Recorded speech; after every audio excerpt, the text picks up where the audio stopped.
secrétaire général section Diourbel des corps gras et activités similaires du Sénégal. Qu'est-ce qui explique la tenue de cette assemblée générale?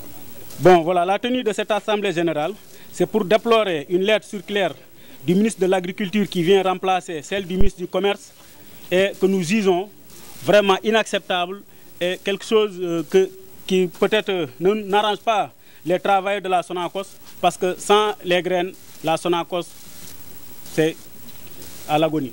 Les conséquences, comme nous le savons nous tous, la Sonacos utilise plus de 2000 saisonniers par année s'il y a des graines, plus les permanents, plus nos partenaires, plus les prestataires.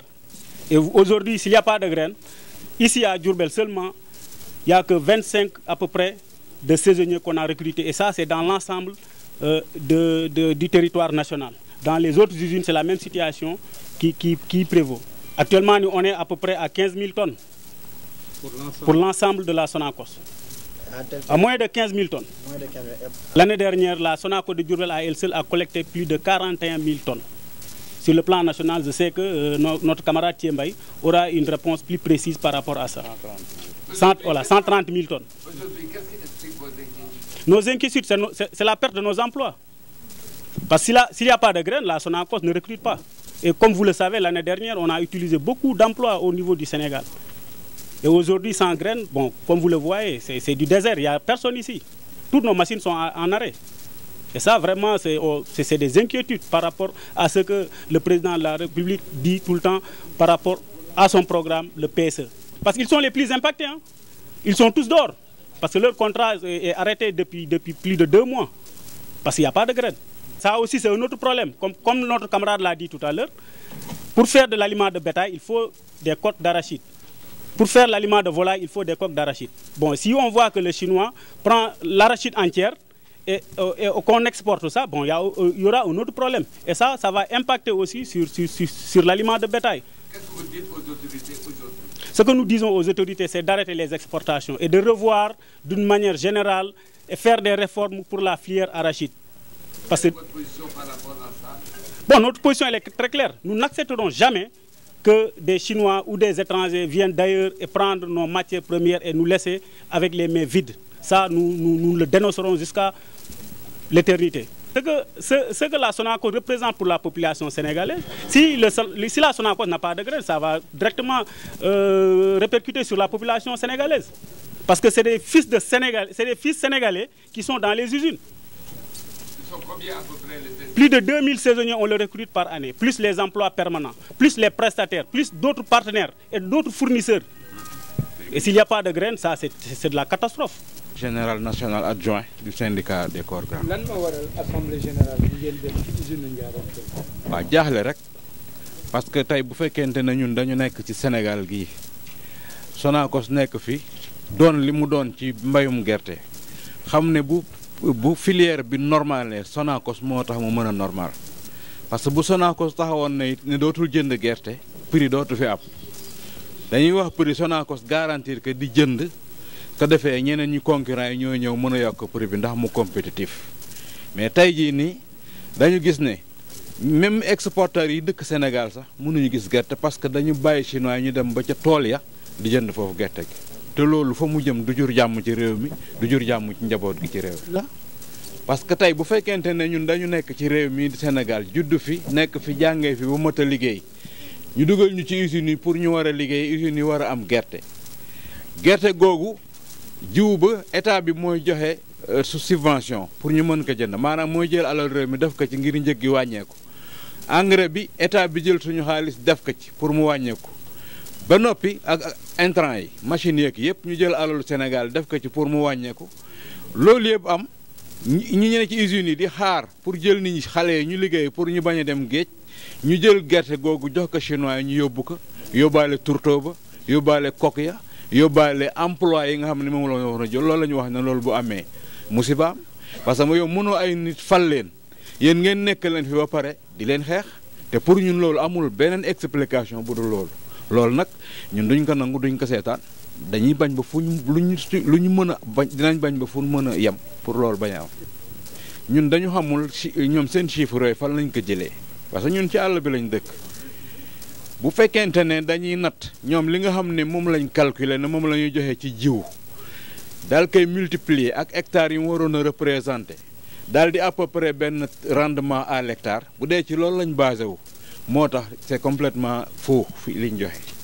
1,5 million tonnes bi ñu jox bu fekkee président lañ ko bëgg a neexal ñu ngi koy dugal ci erreur bu kenn mun la lijjanti parce que bu ñu allégué ne 1,5 million tonnes ñor na fii loolu lu muy favoriser mooy ñu daal di yombal exportation bi maanaam génn gerte gi loolu ñi koy def loolu lañ ci jublu. looloo tax ñun ñu taxaw pour leeral waa gouvernement beeg le nouveau ministre de l'agriculture monsieur Aly Ngouille Ndiaye que chiffre yooyu ñuy wax amul ci dëkk bi gerte dëkk bi 500 000 tonnes bu fi amee ca la yem la preuve ñu ngi évaluer li génn à 100 000 tonnes usines yi li mu ngi koy wax sànq 10 000 tonnes yu teg tuuti sax lañ am muy 110 000 tonnes boo ko jëlee an gerte gi. te at mi weesu. waaw at mi weesu heure bi fekk ne usines yëpp ñu ngi am gerte ñun daaw fi collecté nañ ñu la ko waxee ñeent fukki junniy tonnes ak benn. te moment bi ñu defee ñaari weer fekk ne egg nañ ay ñeenti junniy tonnes donc ana gerte gi. ñàkkum gerte gi yan jeexital yu baree bari lay andi parce que déjà li ci njëkk mooy usines yi du dox te usines yi dafa war a dox pour jël ay jeunes loolu mooy politique bi nga xam ne moom la ñu taxawal ci réew pour ñu bañ a dem géej comme ku bëgg a dem géej dem bar sax ñu jàpp la léegi nga toog bëgg a liggéey li nga war a liggéey dañ ko war a protéger pour mu ne fi donc bu jeunes yi liggéeyee li ñuy produire. dafay am ràkkal boobu yeneen industrie ñoo ciy liggéey comme nu mu ko waxee ñooy ciy def ràkkal pour jur gi cheptel bi parce que gerte gu dem gi du impacté sax kese usines yi doxul dafay fës ci jur gi li ñu war a lekk ak yooyu yëpp lay yóbbaale waaw te loolu. yan taxawaay ngeen am léegi. taxaw pour luñ ci am lu ñu mën ñu def ko ci parce que itam dinañu lànk ba wut ku ñu lànk la dinañ ci def li ñu am ci doole fam yam ba wut ku ñu jàppale te yaakaar naa képp koo xam ne doomu réew mi nga te bëgg réew mi li ñuy wax boo ko déggee di ñu jàppale bu dee fonctionnaire nga bu ne fa ñuy décider di nga mën a taxaw défendre sa réew parce que nit sa réew nga war a faral ñun nag li ñu mën mooy taxaw wax ba ñu dégg bu ñu déggul ñu dem ci tali bi tëdd foofu les camions yi buy dem Chine jaar suñu kaw ñu xam ne dañ ñu bëggoon rey day na mu jaar. léegi maanaam lu ngeen bëgg daal. li ñu bëgg mooy exporter lu ñu exporter amu fi donc exportation dafa amul sax raison pour ñu koy def ren parce que li fi am mënu la feesal usines yi mënu ko buñ ci jëndee jiwu parce que li ma wax sànq fi mu ne nit buy doxee bopp day am problème parce que jiwu ngay njëkk a am ji ko mu sax nga am gerte goo bay mu ba pare nga door a exporter mais bu ñu li fi jot a néew ñu yokk poids bi ba xam ne kenn xamul nu mu toll te loolu nekku fi c'est pour justifier l'exportation te loolu bu ñu ko defee déwén waxuma la sax usines yi dox ren mais déwén jiwu moo dul am ci réew mi te loolu kon xam na ne musiba la. Moi je confirme c'est des chiffres politiques parce que tout simplement ici à la Sonacos nous avons une direction des achats. Avant l'hivernage, il y a des tournées de reconnaissance qu'on fasse partout en brousse, uniquement pour voir l'état d'avancement des semis. C'est ça la réalité. À un moment donné, nous, on est en permanence directe avec les producteurs du Sénégal, partout où la Sonacos est installée. Les paysans nous parlent leurs difficultés. Dites-vous bien, l'État avait amassé à l'ordre de 60 milliards pour appuyer le monde rural. Notre argent. Mais malheureusement, les semences de l'État étaient de mauvaise qualité et les producteurs eux-mêmes, des Sénégalais, que je salue au passage, ils ont déboursé 1200 francs le kilogramme de graines décortiquées, hectare c'est 70 kilos, et des sacs d'engrais, 3 sacs d'engrais par hectare à 25 000 francs. Beaucoup de ces paysans n'ont pas récolté quelque chose, un seul kilogramme. C'est un fait. Et on le sait, nous. Il y en a des gens qui ont récolté un rendement de 300 kilos à l'hectare. Et en temps normal, si les rendements doivent donner 1 tonne à l'hectare, quand maintenant le ministre, avec ses SDRR, disent qu'il y a 1 500 000 tonnes, il raconte complètement sa vie.